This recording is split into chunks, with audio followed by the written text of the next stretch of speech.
It was. I'd like to call this work study session of the Building Board of Appeals to order. And could you please call the attendance? Member Nye? Oh, here. Member Norton? Here. Member Pape? Here. Member Leadhead? Here. Member Smith? Vice Chairperson Jarb? Here. Chairperson Salikas?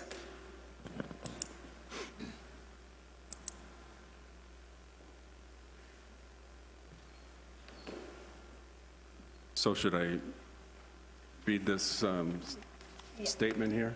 Okay. Upon request of the Town of Prescott Valley, review of the proposed adoption of the Town of Prescott Valley Administrative Code 2018 International Building Code, IBC, 2018 International Residential Code, IRC, 2018 International Mechanical Code, IMC, 2018 International Plumbing Code, IPC, 2017 National Electrical Code, NEC, 2018 International Property Maintenance Code, IPMC, and the 2018 International Fuel Gas Code, IFGC. So, is there... Do one of you two want to?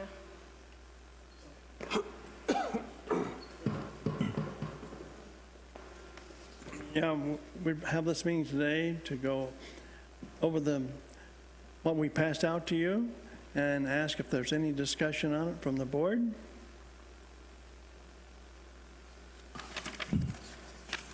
Okay, we just go through all the board members and see what comments they might have. Sure.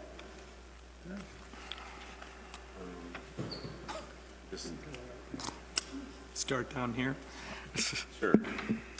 All right. I just had, if I can find it, there's a grammatical error. If I can find where it is. Oh, it's on page 7-31. And it's about line, it's like about 5. It just says connected, you misspelled connected. Connected to meter per set, or set per town standards. It's just one N where you should have 2. Okay. 731. About line 5. Oh. 7 dash, yeah. Yeah, it's just, you just have one N. Should be 2. Do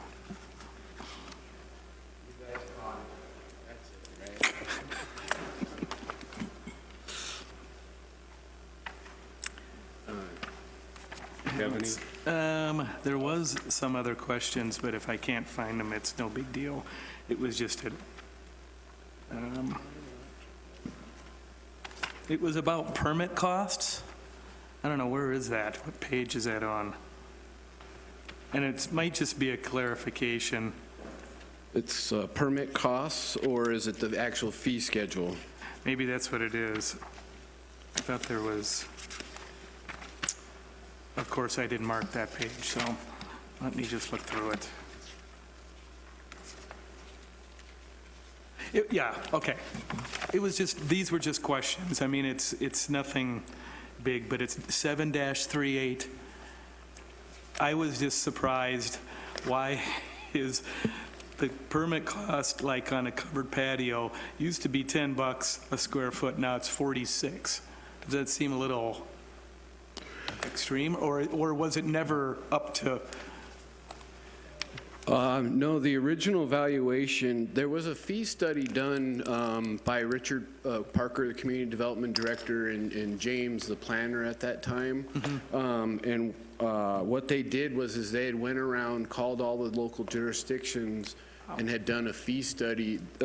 These are your valuations that get you to the permit. So what they did was they took all this prior to council, and the fee change was, it was a 7% across the board for the fee table, but then they brought the valuations inconsistent with the rest of the jurisdictions. We're not the highest jurisdiction, but now we're not the lowest jurisdiction. Okay. They picked somewhere right in the middle, but that was quite a jump Yeah, I in mean, like valuation. the first two were like almost 3 times the amount of money, and I'm like, Yeah. holy cow. Yeah, and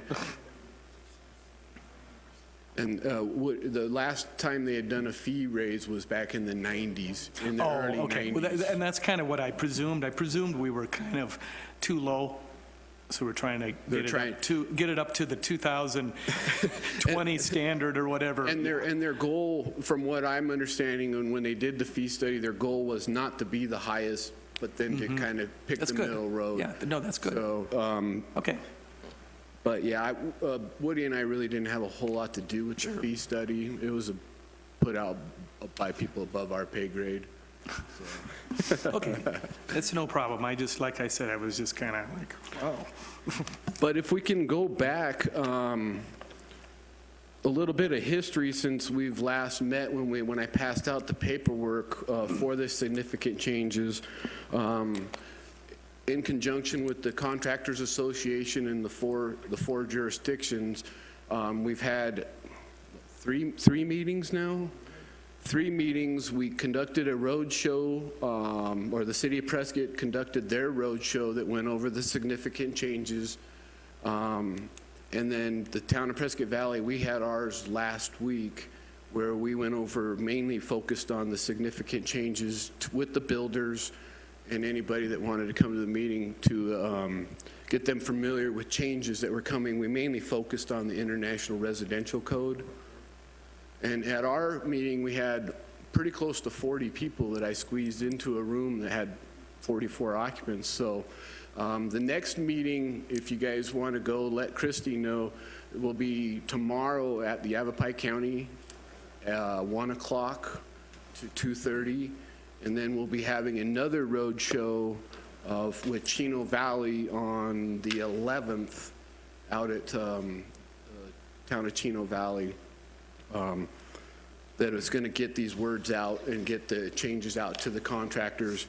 After we had our meeting, I've had a couple calls from some local contractors that wanted to make sure that the town and the jurisdictions still stay in contact with each other, because there are some questions that doesn't actually affect the town of Prescott Valley basis on the energy code, but will affect Prescott and Chino Valley. So our goal, that with Sandy's help, our goal is to try to keep this multiple jurisdiction group together and try to meet at least quarterly or whatever to discuss any issues that we've come up, policies and procedures.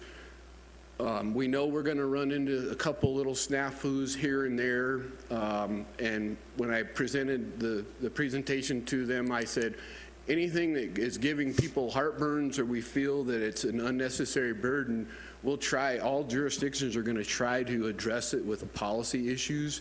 So hopefully we can stay consistent and try to make this a Quad Cities government. Yeah, we'll get into that. So I put together kind of a highlight of what we have actually amended in the town article, what they call Article 7, the town code. So if you actually start with page 7-1, that 7-1 through 7-43, that's our administrative code. Most jurisdictions take out all of Chapter 1 out of the codes and just have their own administrative code instead of using what's in the code. So that's what you're looking at here is the administrative code. One of the changes that we added is under section 70104, and I'm going by section numbers.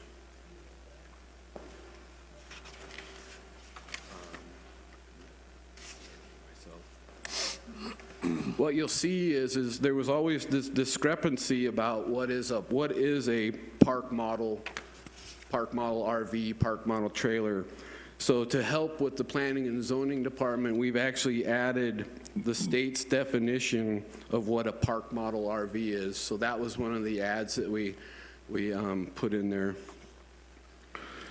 The second issue that we had is we added and changed the Board of Appeals. So now we have added sentences that members must reside in the town of Prescott Valley and that they must have experience in the following trades or professions. That way we can keep our building Board of Appeals up to speed. So we changed a little bit of language there. Is that, I'm curious, so do we have these skills or credentials represented on this board now? I believe so.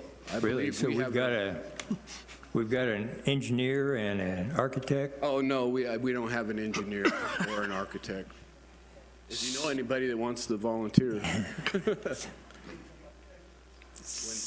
when someone leaves. Well, you know, if we can't find those over time, maybe we should just alter that as opposed to always being in conflict with what we've written.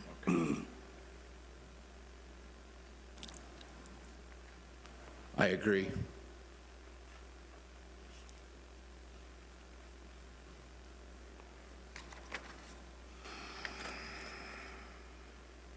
The next section that we amended is 0701140C. Let me see if I can get you the page number on that.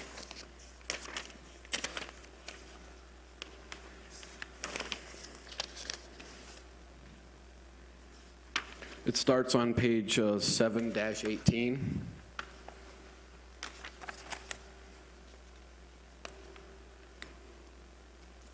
If you look at number 5, the town of Prescott Valley, we're looking at buildings that are where permits are not required.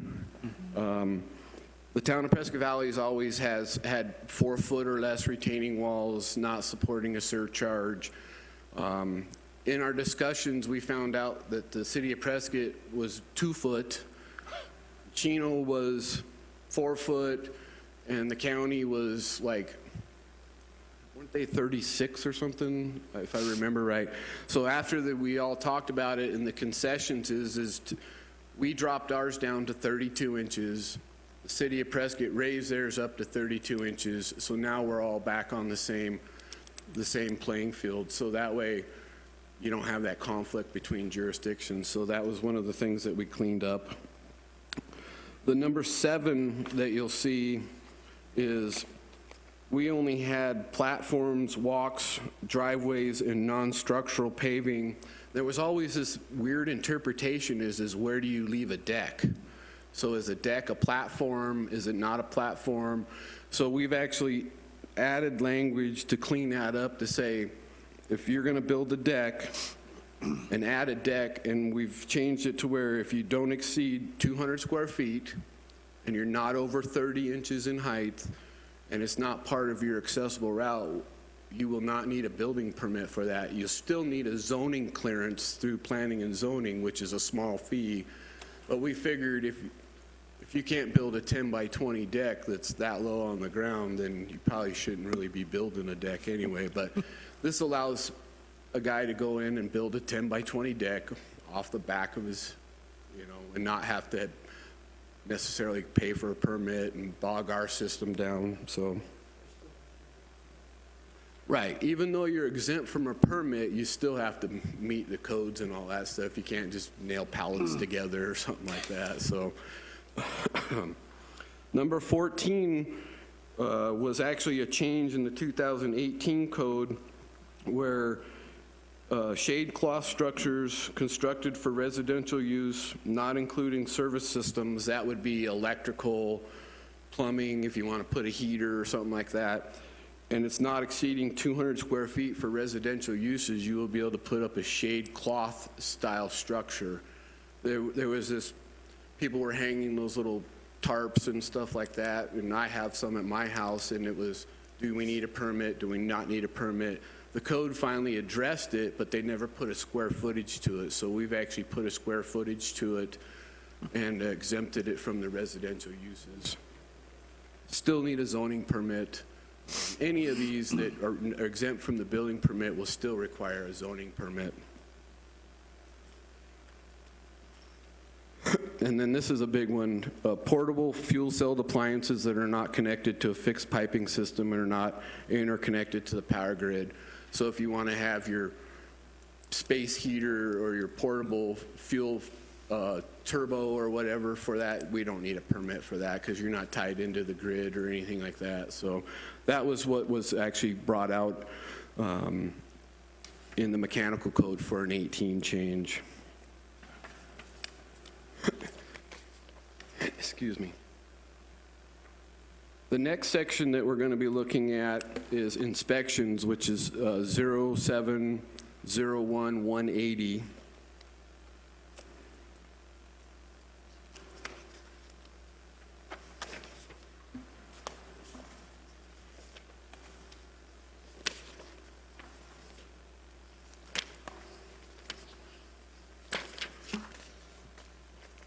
What we've done here is, if you can see all the changes, the original language was in green and the new language is in red.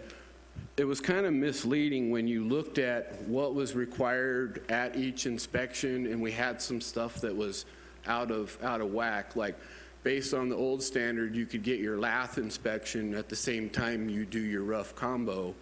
Well, you don't want to have the lath being approved to be able to put stucco on and still have drywall guys in there banging on the walls, cracking your stucco and stuff like that. So pretty much what you're seeing in there is we've cleaned up the language and put it in the order of where they need to go. So it's cleaning up some language that needed to be cleaned up for a long time. So there really wasn't a whole lot in there. What we did add was, it was always a policy, but we went ahead and added under moisture air barrier. So if your contractor or your subcontractor holds a Tyvek certification, we've always done it as a policy that as long as we're provided with that Tyvek certification, you don't have to have an inspection on it. You can just go ahead and start putting your Tyvek on. You can start lathing your house and everything. So we've actually put that into our code now, so that way it cleaned that up and got rid of a policy that we didn't really need to have anymore. Under the insulation inspection, we've been finding out that we'll go out to do a wall inspection, and then the vent baffles were never installed, and we're having to climb back into the attic and crawl at a final inspection, crawling through all brand new insulation to verify that the vent baffles were put in. So we've actually said at the insulation inspection now, please provide the vent baffles so we don't have to crawl through your brand new sprayed insulation. And then the gypsum wall board and the exterior lath is where we've added it at the same time. One of the ones that we did add, we never really had a policy on it. It was the re-inspections. So we've actually added a sentence now that states, for multiple trips, 2 or more than 2, to verify if the correction items have been completed. If you go over that 2 or more and you're willing, it's still a judgment call by the inspector to whether we charge a reinspection fee. If you're getting a contractor that's not willing to play ball with you at all, then we will hit them with a reinspection fee, and I believe our reinspection fee is $53.50 or something. So, yeah. So if the building department had done the fees, they would have all been zeroed out instead of these weird 50s and 35s and all that stuff. So, but, and that's up to the building inspector at his discretion. They are allowed to come in and talk to the building official and plead their case before they pay the reinspection fee. So depending on, there might be some issues that the building inspector wasn't aware of, so. That's pretty much it for the administrative portion of the town code that we've amended. So if we want to jump into the International Building Code,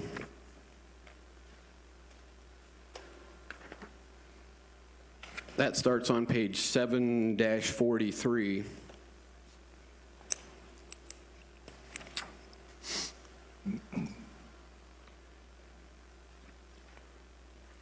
The first one that you'll see is under section 0702040, special detailed requirements based on use and occupancy in regards to the separation. Can I interrupt a second? Sure. There's a lot of typos in this section that I found, so should I just point them out when you're on that page, or Is it, Maybe when that would Lauren- interrupt your flow? maybe No. well, when I finish, how about when I finish the building code before we move on to the residential, you can hit me with the typos. Okay, that's fine. Okay. That'd be better. Under section 406.3.4, separation, the town of Prescott Valley has always required and stayed with the old code requirements of having the 5/8 type X drywall between the house and the garage. In the 2012 code, that requirement went away, but we have actually kept it in the code.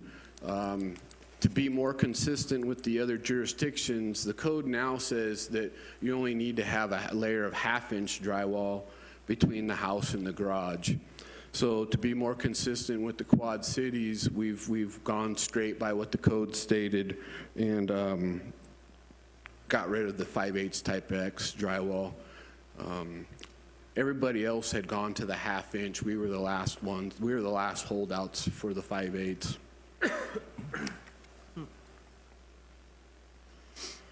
And then if we go to chapter 15, 0702-150. Excuse me a minute, I want to check something out, if I Go might. ahead. Back up a little bit. 702-130. I want to make sure I'm understanding correctly what the plan is. It says, Chapter 13, Energy Efficiency is hereby deleted in its entirety to be replaced with the requirements of the 2006 IECC as adopted by the town of Prescott Valley. And I want to make sure I'm understanding that, are we staying with 2006 Yes, sir. Energy Code? Yes, sir. Well, my understanding was that we were trying to standardize with Chino Valley, Prescott, and so on. They're at the 2012 Energy Code. I'd like to say a couple of things about that. Go ahead. Explain my thoughts on that anyway. I suspect I might well be the only person on this board who will think this way. But anyway, I might add, I've been on this board for 11 years, 12 years, something like that. And I would commend Woody. I think you're great in your job. I think you guys do a great job with these codes. I can't imagine every 3 years having to go through all of this like you do and detail it out. So I've been impressed with what you have done. Thank you. Christie provides us with wonderful information to simplify our lives. And I never disagree with anything, but I think I'm disagreeing with something Okay. here. And I'd like to explain that just a little bit, if I might. The decision to stay with 2006 Energy Code versus at least 2012, preferably 2018, it seems to me is a real disservice to the people, the residents of this community. And my take is that in this job, I'm supposed to be kind of representing the people in this community. But as I looked at that, and it struck me that, oh, we're still back at 2006, so we have skipped 2009, 12, 15, now 18. And so the question for me came up with, well, what is the effect of doing that, of staying back there with that code versus updating what we do? And so I got online, and I've spent actually a good bit of time with it.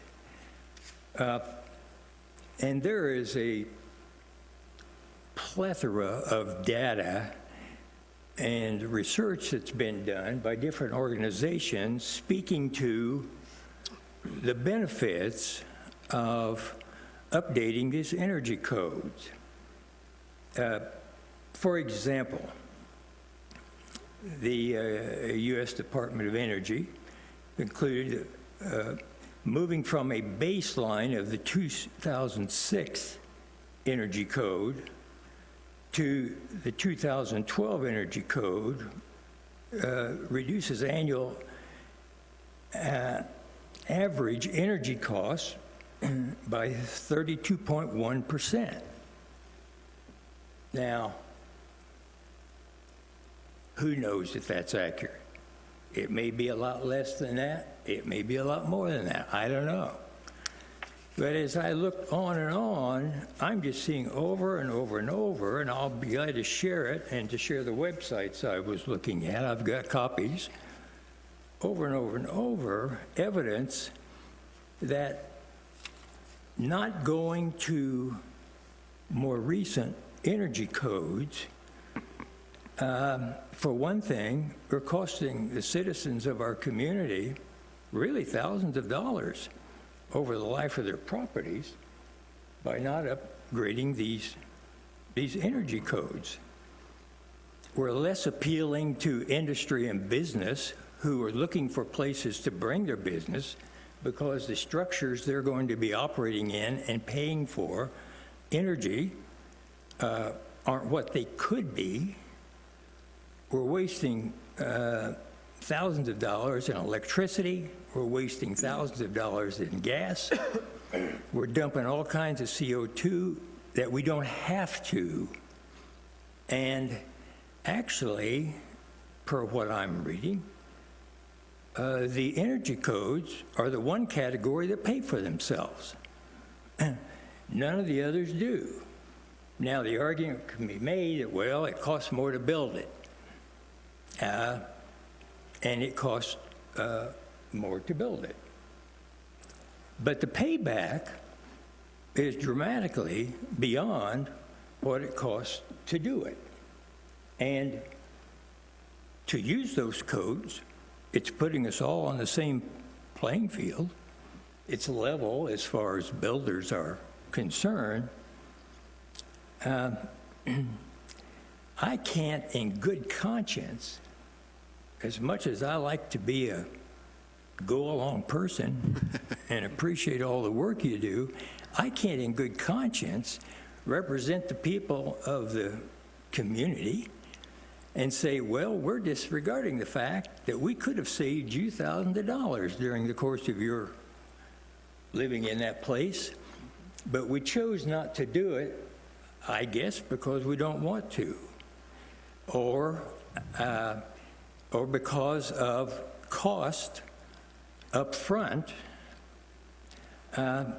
Something about that seems to me to be a disservice to the people of the community as far as bringing business to our community, being able to advertise to people that we are courting to come here. We have the most recent energy codes. We are up to date. That's a sales point for people who are considering us. So I'm not where the town is, I guess, on the issue of that energy code. And I realize I'm probably not going to get anything changed about it, but at least I want the record to reflect that this board member does not agree with that And I'd like to put it in the form of a motion, unless you conclude that this meeting is not the place for it to be in the form of a motion, It's not, a work study's the discussion only. okay? Then the next meeting would be a place for a motion. Okay? Well, anyway, that's where I am on this. I think it's an error on our part to not update this code that serves this community very well compared to the other categories of codes. Yeah, Warren, I just want to maybe bring you a little comfort, working with this every day and designing homes and designing equipment, doing what I do. You virtually are taking a piece of equipment, an air conditioner, a water heater, a stove. They don't manufacture the old ones anymore. So it's all up to the new standard of use. You can't probably go back and buy a stove that was produced in '06 that sends out what it sends out. A heater, you can't buy a heater we bought in '06. Code being a minimum standard. There are some issues in it as far as insulation goes. The code seems to think that if I put another blanket on my bed, at some point, you know, I'm not going to be cold anymore. But the fact of the matter is, pretty soon with too many blankets, I'm going to suffocate. You get to a point in design where you need some air into the house. You need some issues into the house. The 6 code is fine. But you can't buy, in other words, most of the money savings that they're talking about are in equipment savings. They're in the fact that the furnace used to use more electricity, more gas. The water heater used to use more. The toilet used to flush with more water. We're looking at all of these things that I can't go back and pull up. So the code that they're using is a minimum. It's a standard, which was the first standard that they really came into for an energy code. I was on the board when that code was brought in '06, and it was simply the fact that the government told us we had to. We'd already taken money that they had spent, and now the government's saying, well, now you spent our money, you're going to have to do this code. Basically, what we're doing now is we're saying, okay, what is in the 18 code that makes it so much better? And it's the equipment standards. It's the types of insulation. In '06, nobody was using spray-in insulation. Now you can get it, and a lot of people are using it.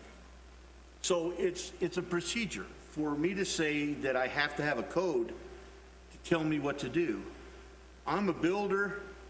I can build a house as long as it meets the minimum to whatever standard I want. But to be honest with you, if I wanted to build a house to the minimum of the '06 energy code, I couldn't do it.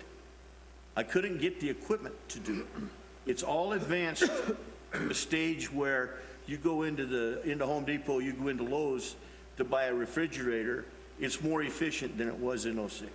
So a lot of that money that they're saying we save, I would argue that point, but they're saying we save it, is there anyway. So I don't know if it brings you any comfort to the fact that we simply are keeping the '06 because it's what we have. It's what we do, and the higher-ups told us we had to. But that being the point, Well, I hear what you're saying, and your point is that there are things about the updated codes that are not better, correct, that can cause problems, correct, and that cost money. correct. So I hear you about that. It seems to me the question is, over time and over large numbers, what's the ultimate result? And then at one level, the argument could be made, we'll never upgrade any codes because there can always be argument about all those details that, well, it's not really better or it costs more money. So the decision to change some codes and not change other codes seems to have, need a real rationale, and I hear what you're saying. And I think, I agree with you, arguments can be made for pieces of the codes and what that means as far as really implementing it, and the cost of equipment and so on. But I'll stay with my belief that ultimately, over the whole process, for all its flaws, we have a better product that we have some responsibility to provide, as opposed to just not changing it. You know, I've had some experience in building relatively energy efficient buildings. Sandy can attest liking it, or hopefully liking it. I understand the cost issues. Doesn't amount to much considering the payoff long-term of having a better structure. No. If I can say one thing, maybe a couple things. What we're finding out by leaving it with the 2006, you have builders out there that are selling their product as an energy rated or Energy Star rating. So when you look at like Stone Ridge subdivision, that builder has chose to exceed the 2006 code so that he can sell his product as an Energy Star rated. So he does all that requirements. Mandalay Homes out in Pronghorn has also chosen to exceed the 2006 code. What we're up against in the building department is we were looking at going to the 2012 because the county's going to stay at 2006. Chino Valley is going to do the 12, and the city of Prescott's going to do the 12. When we presented that change, Woody and I presented that change to our upper management, we almost looked like we had taken their birthday away. We were directed by our upper management to keep it at the 2006, and they will address it in the future. So we were following the direction that we had from our upper management. But I do have to say that there are builders out there that are exceeding the 2006, and they're actually going to be jumping. They're designing their houses now to the 18 codes. So that's... and it's to their credit that they are. Some are. A lot will do whatever's absolutely That's correct. basic on it.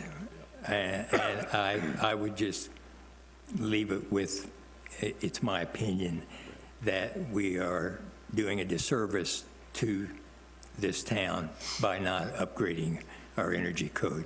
And we'll actually take that to our upper management and let them know that this is what we're hearing, and then how they direct us to go from there is the way we'll go. So. It's only hearing it from me. I don't know if anybody else has any of those concerns. For the record, I agree that it should, something that should be looked at. And, sounds like you will be, but it helps. I concur with member 9. Should at least look at it. And I believe... But let me add to that. By looking at it, what does that mean? It means consider or come up with reasons, pro and con, why or why not Why do it. one way and the other.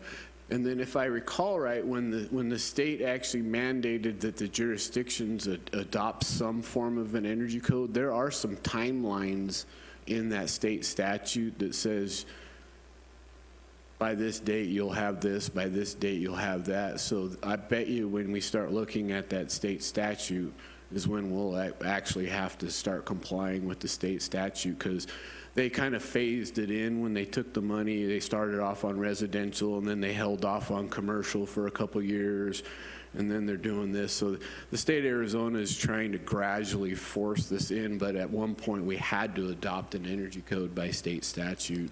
And then as we get going along, I can look at that.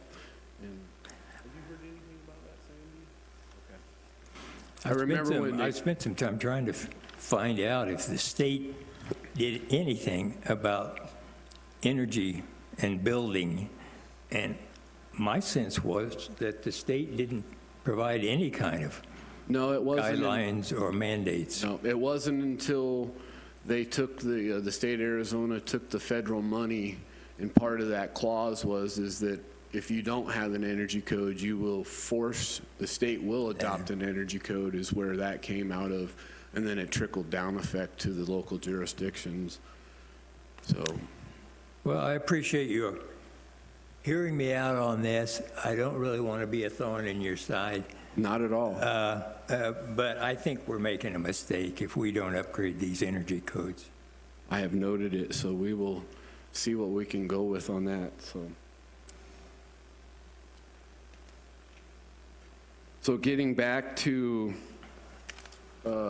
section 07 or 702150, what you're seeing there is the 18 code started allowing, it's on page 7-56 down at the bottom. The code was allowing certain types of roof materials to be installed over what they call the skip sheathing roof, or a space sheathing roof, the old style, like if you've ever seen a shake roof where you had the 1x4. And so what we've done there is we said all roofing must be supported by a solid sheathed roof deck, and then you can put your sleepers on top of that. There are some exceptions for some metal roofs on accessory structures that the code allows, if the manufacturer allows that to be installed over skip sheathing, but we've kind of cleaned that up. That gets us to where Chino and Yavapai County was. They had been requiring solid sheathed roofs in their other code too, so that's what that change is.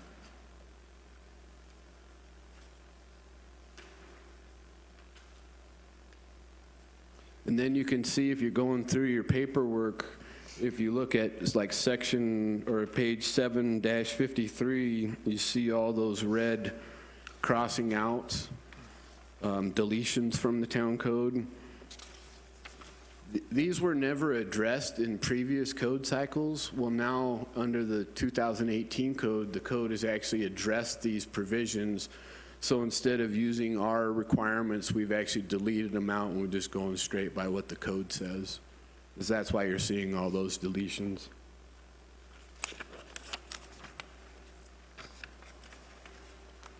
And I think that does that for the International Building Code. So let me get my paperwork back in order, and let's go ahead and see what we got for typos. I could just give it to you, and you could, You just instead of want to give having them to take to up me? the time Okay. here. I am a building inspector, not a... So... Okay, so now we'll move on to the International Residential Code.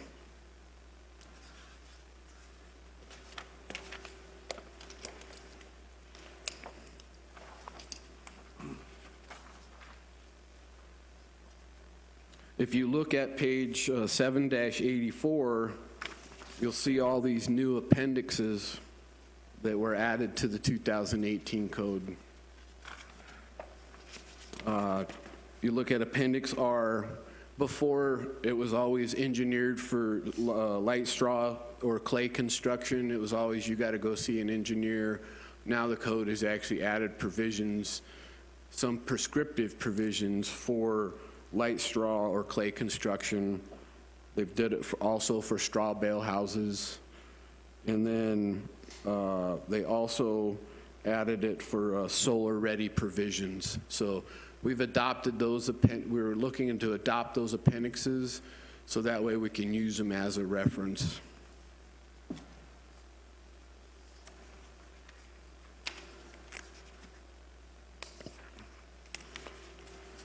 The next one that you'll see is, it starts on page 7-87 and goes over to 7-88.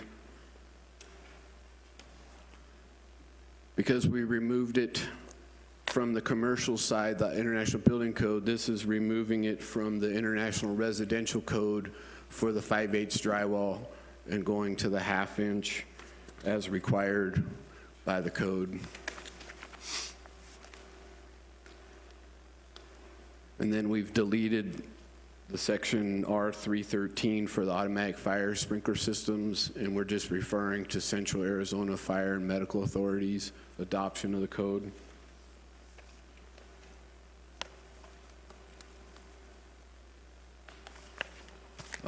Page 7-91. We've actually removed one of the bracing styles that brace walls that you were allowed was a lead-in brace. They haven't done lead-in braces in this seismic zone for quite a while, so we've actually just deleted all references to lead-in bracing as your brace wall panel. Back in the day, they used to use a 1x4, cut it into the studs at your corners and V's and stuff like that. And then Simpson came out with a metal wall angle, but under this seismic zone, nobody's pretty much using that as the bracing requirement. They're pretty much now just using it as a temporary support of their walls while they're building it and keeping their walls square.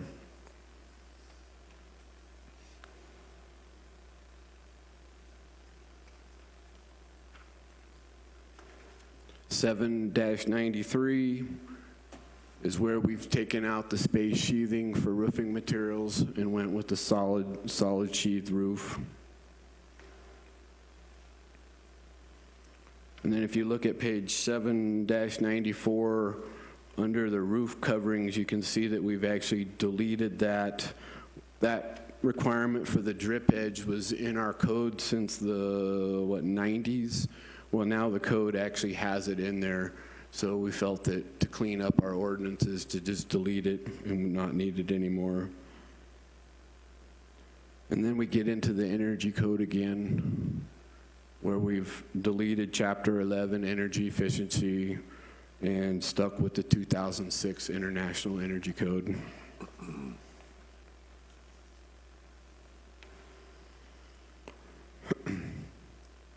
On page 7-95, under elevated ignition sources, this is for appliances that are like gas-fired appliances.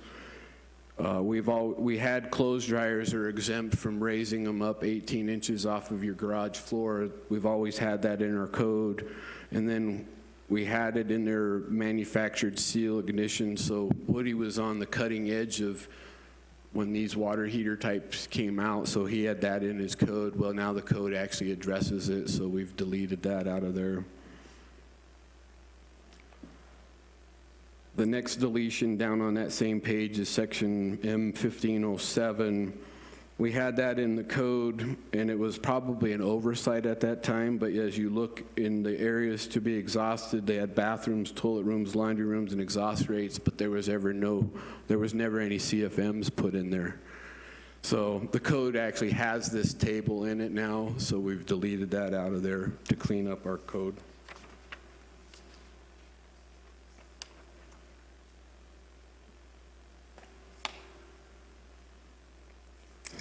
The next amendment that we've done is on page 7-97. It's section G241512, minimum burial depths for gas piping. The code was never addressed plastic gas piping. It always just talked about metal piping. So what we've done is we've kept the same burial depths, but we've added for plastic type, the PE pipe that you're seeing now, the yellow PEX pipe for gas piping. we left it at 18 inches below finished grade, but if you're gonna go underneath a driveway, we're asking that PEX pipe to be 24 inches below adjacent grade. And then the same exception down below, the code allowed you any gas piping that went to an appliance like in your backyard or something like that, it only said it had to be buried 8 inches. So we felt that if you were metal, we're gonna go ahead and leave the metal at 8 inches, but if the plastic pipe, we're wanting that to go down to 12 inches just to prevent a shovel from going in it or something like that.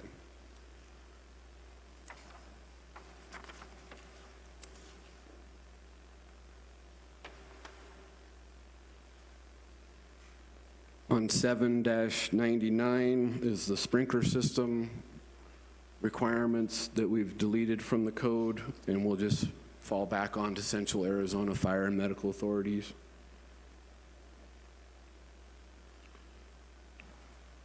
The next amendment down below is section P3005. This has to do in regards to cleanouts. Under the 18 code, the 12 code said your cleanout had to be flush with your finished material, your finished wall material. In the 18 code, they've said the cleanout can be 1.5 inches behind the finished wall material. In talking with everybody and Woody, when that cleanout is 1.5 inches behind that finished material wall, if that pipe is clogged, the plumber goes to open the cleanout, the first thing that happens is it's all gonna fall in behind the wall. If he pulls a snake out of the wall, all that stuff is gonna fall down in behind the wall. So we still felt that by doing that, it created an unsanitary condition that could occur. So we've amended the code that says you must be flush with your finished material on your interior wall. And the plumbers like us for it.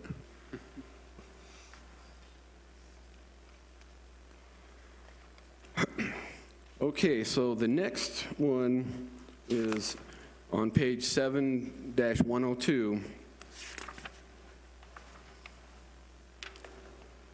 Under our previous codes, we only required arc fault circuit protection in the bathrooms, or in bedrooms. So what we've done to stay more consistent with the other jurisdictions is we went ahead and removed that exception from our town code, and now your house will have to be covered by arc faults, not only in your bedrooms, bathrooms, wherever it's provided by in the code. Prescott already had that in there. Chino already had that in there.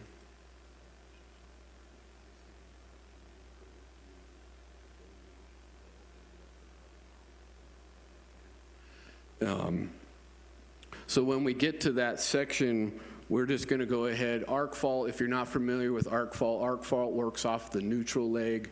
So theoretically,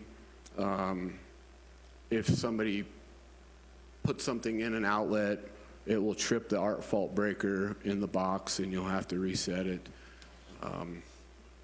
There were some drawbacks when the arc faults first came out.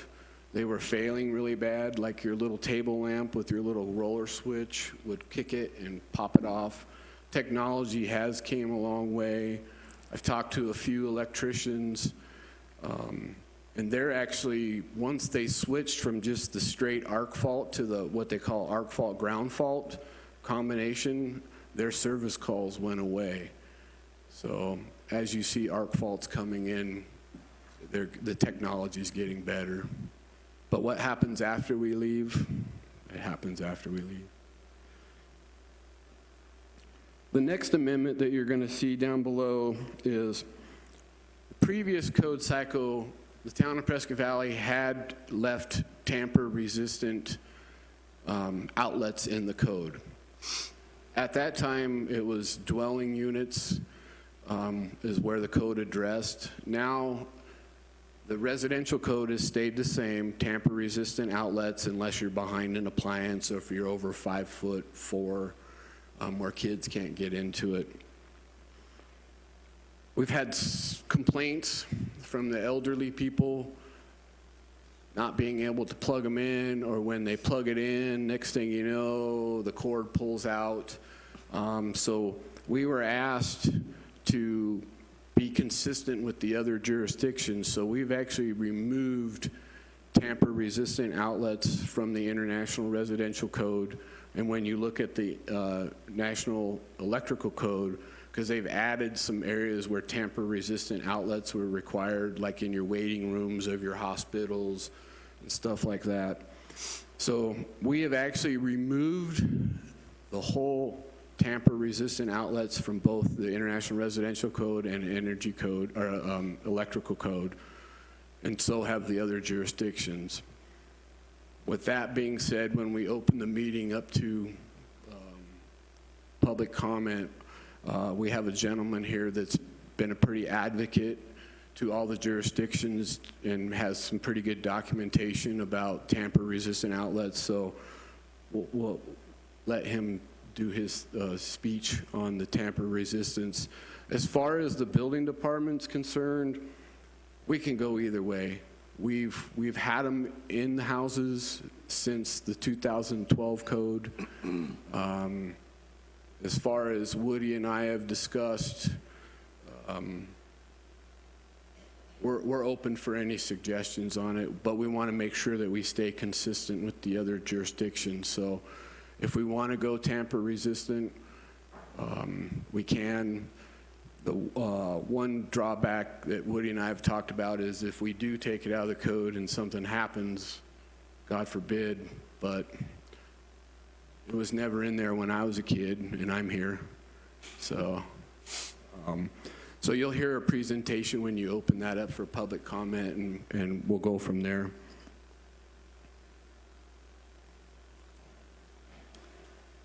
So I think we should soon circle back. If the other board, we kind of started with the first two asking questions, we might want to see if the rest of the board does before we wrap up the work study. Okay. That's it for the residential code that we have amended. Is there anything that the board sees that they'd like to change at this point, or we pretty much left it to where the code is the code, going down that same lines?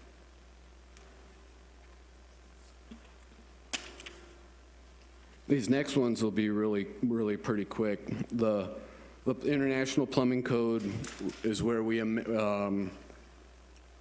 amended the section with the cleanouts. And that was the only amendment that we had in the International Plumbing Code.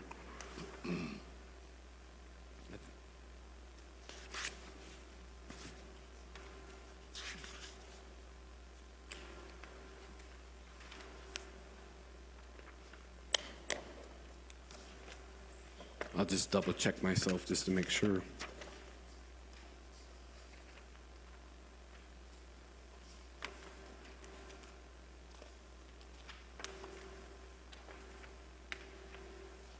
I might comment that I appreciate you going through all this, but I've read through all of it. Okay. And agree with it. Okay, good.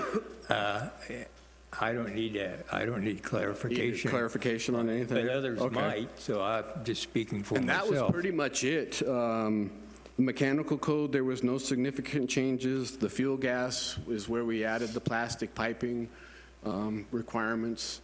So if you guys have any further questions, I guess we can just keep on rocking and rolling and move this thing down the road. Can we discuss the timing of this? The implementation of it? So what we're looking at is right now we're looking at, hopefully tonight, if everything goes well, we'll get this motion passed to move for council approval. We just talked to the attorney, the town attorney working on the case. She's saying that she's about a third of the way through reviewing all the stuff to make sure we're all done. And she's saying, what did she say, roughly 3 weeks? She'll be done with her review and within 3 weeks, and then she'll be submitting us any questions that she had. And once we get that taken care of, we'll move to council. And in talking with the community development director, the other jurisdictions are actually going to go for adoption and enforcement starting July 1st. What we've decided is we're going to go ahead, get it adopted. From the adoption date, we're going to give the contractors a 6-month period to review, to revise their plans. We have a lot of model plans, like one subdivision has 29 model plans. So to save an undue burden on the contractor into saying, here, we're going to adopt this March, April, by the time we get done with council, April, and then in 2 months you have to have your plans all redrawn. So we're looking at an implementing it like 6 months from the time that council approves it. So we were looking at hopefully a September 1st, maybe an October 1st initial where we're actually being enforcing it. We have cleared the way that if you want to go ahead and do your plans to the 2018 codes, we will go ahead and start reviewing for the 18 codes. So some of the new builders are resupplying or getting ready to submit model plans, like Mandalay Homes out in Jaspers. Next month will be submitting their first set of model plans. So we've already instructed them to go ahead and start designing to the 2018. So that way we don't approve their model plan and then a month later say, oh, we've adopted this new code, so you have to revise it. So we're looking at, hopefully we can get a September 1st. If not, it'll be October 1st. Whatever the date is, we're going to go 6 months to give everybody that opportunity to get their plans changed. That's actually going to help out our plan review department too, because we only have 2.5 full-time plans examiners. And if we indate them with theoretically 60 model plans, we're really going to backlog our system. So by doing it this way, we're going to not only help ourselves out, but we're going to help the builders out. So, I mean, that's fine, that's when you're going to start doing it, but submittals to the new code could start as soon as it's passed? Actually, I think we're... If we adopt it, and, well, the new code will be whenever we start enforcing it. So up until that date, you can go with 2012. Yeah, but can we start to go with the other Yes, prior to that yes. date? That was my question.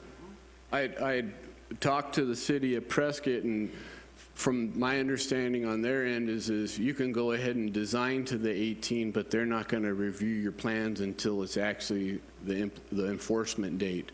But we're actually going to go ahead, if you want to design your set of plans tomorrow for the 18 code, we'll get it in and we'll get it reviewed under the 18 code. So we're going to try to make it an as easy transition as we can.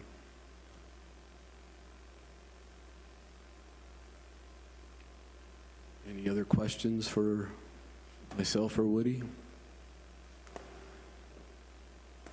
I'll get your list of typos. Okay. That's pretty much all I have. I don't know if we want to adjourn and take a quick break, and where are we at on time, Christy? It's 5:05, and we definitely do have to formally adjourn this meeting and then start the new one at 5:15. So are there any more questions or comments from the board members? Do we have to do a motion to adjourn? Yeah. Right, have a motion to adjourn? So moved. Second. We have to vote now? Yeah. Vice Chairperson Jarp, Yes. Member Norton. Member Norton, just we have to, voting to adjourn. Yes, I made the vote for? Yeah. Yes, aye. Member Pape, Sorry. Yes. Member Nye, Aye. Member Leadhead. Yes.